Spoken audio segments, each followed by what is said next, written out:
मेरा दिल कहता है कि मैं अभिमन्यु को मांग से वापस कर लूं। मेरी आंखें कहती है कि एक बार अभिमन्यु को हम दोबारा देख लें, परंतु अब तो वो दूर निकल गया है, मेरी आवाज भी नहीं सुनेगा यदि हम उसे वापस कर लें। परंतु हे भगवान, हमारा दिल ये कहता है कि मैं कोशिश करके देखूं, हो सकता है मेरा लाल वापस आ जाए। ठीक है, मैं आवाज लगा करके देखता हूँ, हो सकता है अभिमन्यु वापस आ जाए।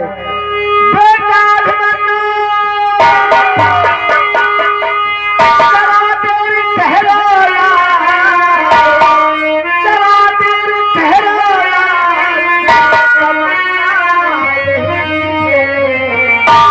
अभी हमने जी भर के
क्या है द्वारपाल, तू पागल हो गया है क्या?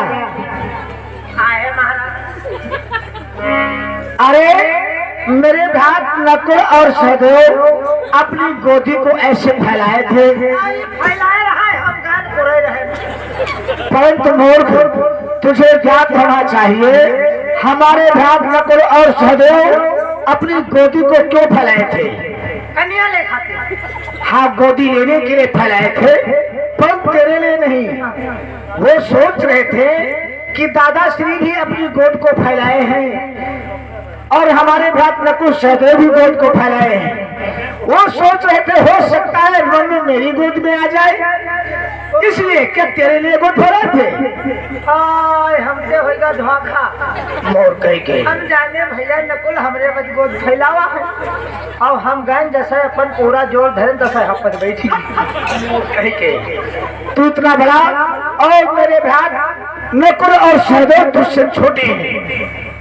तू मेरा पुराना द्वारपाल है, इसलिए तुम्हारी गुस्ताखी आखिरी है। बेटा ये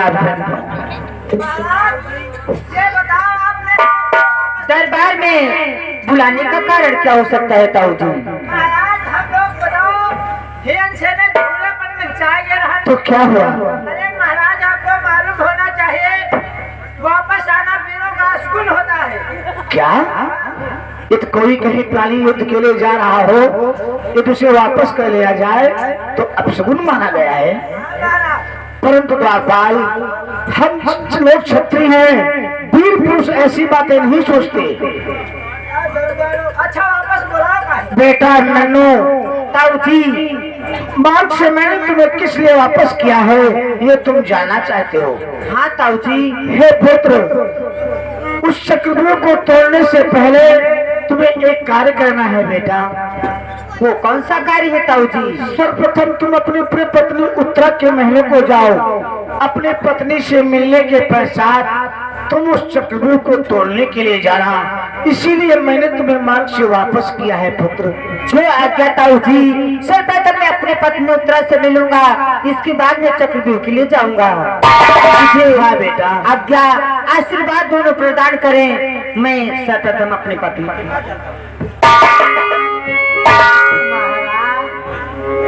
और बेटा मन्नू, तुम्हारी रक्षा के लिए मैंने कुछ नहीं दिया था। ये लो बेटा, ये कृपाण मैं तुम्हें अपने हाथों से दे रहा हूँ। उस चक्रव्यूह में जब जाना बेटा, तो मेरी बातों का ध्यान रखना। एक कृपाण तुम्हारे हाथों में जब तक रहेगी, उस चक्रव्यूह का कोई भी योद्धा तुम्हारा बाल बांका नहीं कर पाएगा, तुम्हारी विजय हो जाएगी।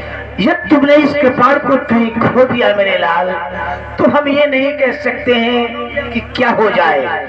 इसलिए इस कृपाण को किसी को मत देना पुत्र। जी, इस कृपाण को अपने हाथ से अलग मैं नहीं होने। हाँ बेटा, जाओ, तुम दोनों के लिए आज्ञा है। महाराज बताओ, बोलो द्वारपाल। अगर भैया अभिमन्यु अपने पत्नी उत्तरत में ले जाइए। अरे वो तो जा रहा है।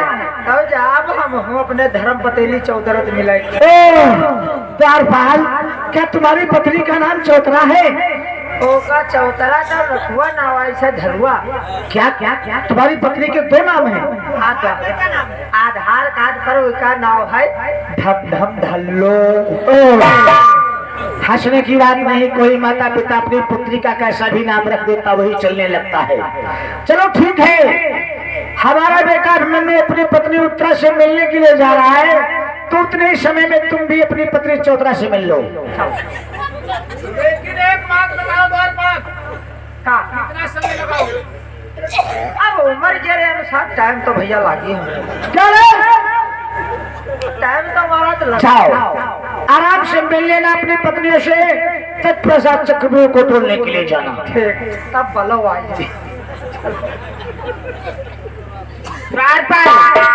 जा तो रहा है, लेकिन जल्दी आने की कोशिश करना, क्योंकि शंख बजते ही हम चक्रव्यूह के अंदर प्रवेश हो जाएंगे। भैया तो टाइम लागे। क्या टाइम लगेगा? अरे कितना टाइम लगेगा? कम से कम 1.5 घंटा। 1.5 घंटा लगाएगा? तुझे ले भी नहीं जाऊंगा साथ में। भैया 2 लौंडे हैं, आधा घंटा उसे बदले जाए और अपने धर्म पटेली बदले तो 1.5 घंटा तो लागे। तो अपने बच्चों से अलग अलग बतलाएगा? अब अलग अलग का, एक स्कूलेगा हो, एक बकरी चरावेगा। तो आने का इंतजार करेगा, जब बच्चे स्कूल से आए तब तू आएगा। टाइम तो लागे। अरे हाँ, फिर भी कोशिश करना जल्दी की। चलो कोशिश करो। ठीक है, मैं ज्यादा इंतजार नहीं करूंगा। चलो मैं दादाश्री आप ठहरिए, और मैं अपनी पत्नी उत्तरा से मिलकर अभी आपके पास आता हूँ। अब जा रहे हैं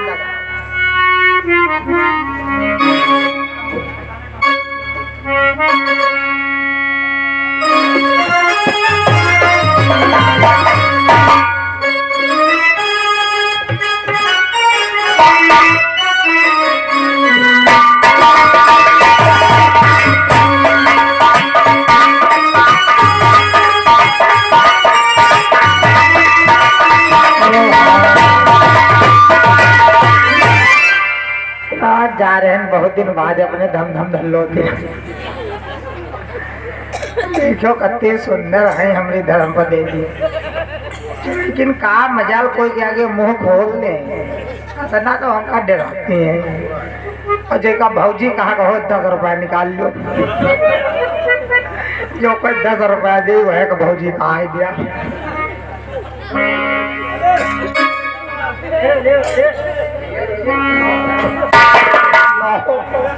लाओ यार,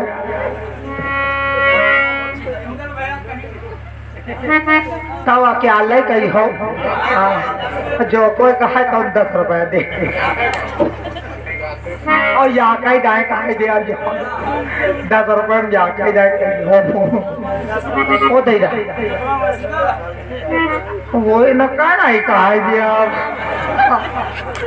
यो नहीं बनी।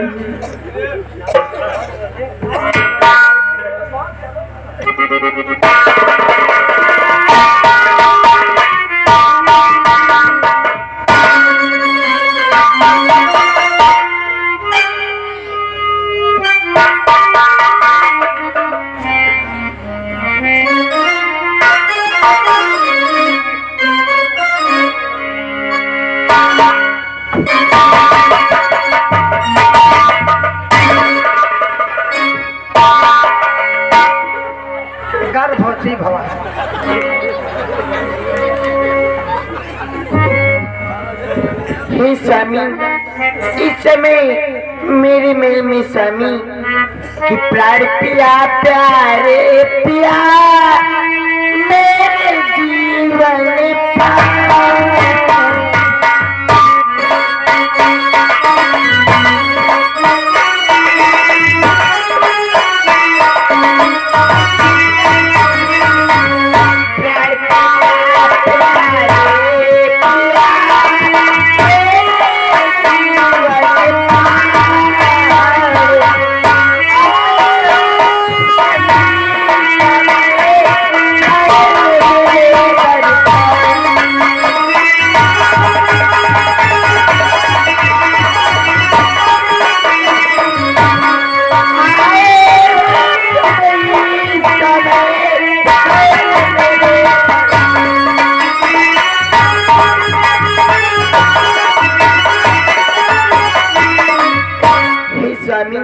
इस समय आप मेरे महल में स्वामी।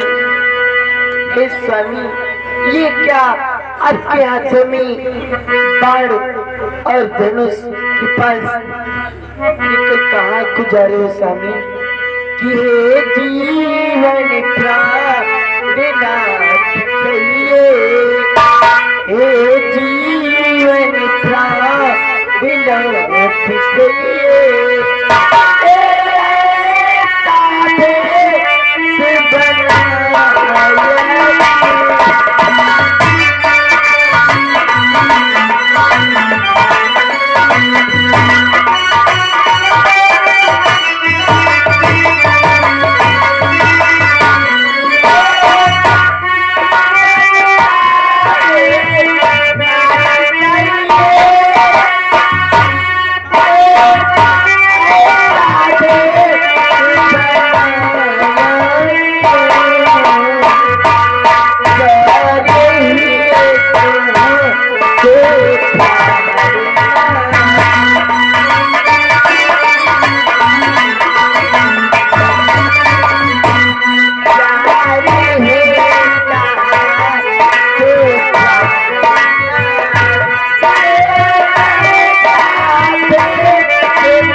आप धनुष बाण कृपा लिए मानो दृढ़ सुसज्जित होकर कहाँ जा रहे हैं स्वामी? हे प्रियव्रता, आज ये जानना चाहती हूँ कि अस्त्रों शस्त्रों से सुसज्जित होकर मैं कहाँ को जा रहा हूँ? कि हे प्रिय वो तेरा पूछ रही, कि हे प्रिय वो तेरा पूछ रही।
प्रियव्रता, आज मैं पांडव दल का सेनापति बन करके गुरु द्रोणाचार्य ने चक्रव्यूह की रचना की है, उस चक्रव्यूह को तोड़ने के लिए जाना चाहता हूँ। स्वामी आप जाते जाते आपसे एक विनती है स्वामी। क्या विनती है? आखिर क्या आपकी विनती है? हे स्वामी कि जाए परे तो जाए परे तो मेरी मुझको पीले के साथ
स्वामी आपसे जाते जाते ये कहना है आप मुझे साथ में भी लेते चले और आप और हम मिल करके दोनों युद्ध तुम मेरे साथ में युद्ध में चलना चाहती हो, वहाँ युद्ध करोगी चल करके, लेकिन नहीं प्रियव्रता, स्त्रियाँ युद्ध में नहीं जाती हैं। क्या? हाँ, स्त्रियाँ युद्ध में नहीं जाती हैं, इसलिए तुम महलों में आराम करो। मैं कोई अकेला नहीं जा रहा हूँ, मेरे साथ में दादा भीम और द्वारपाल भी जा रहा है। हे स्वामी तुम्हें शायद मालूम नहीं, स्त्रियाँ युद्ध में जाती है स्वामी कि रक्षा सुदेह की करने को जब दुर्गा ने तलवार लिया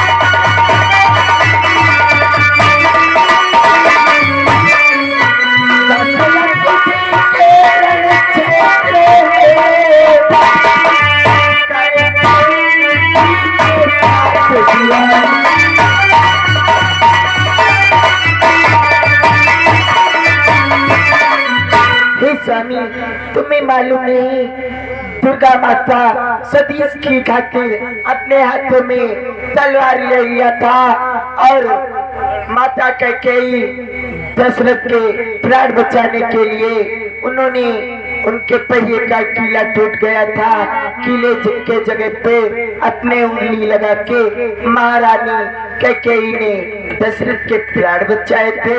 वो भी एक स्त्री थी।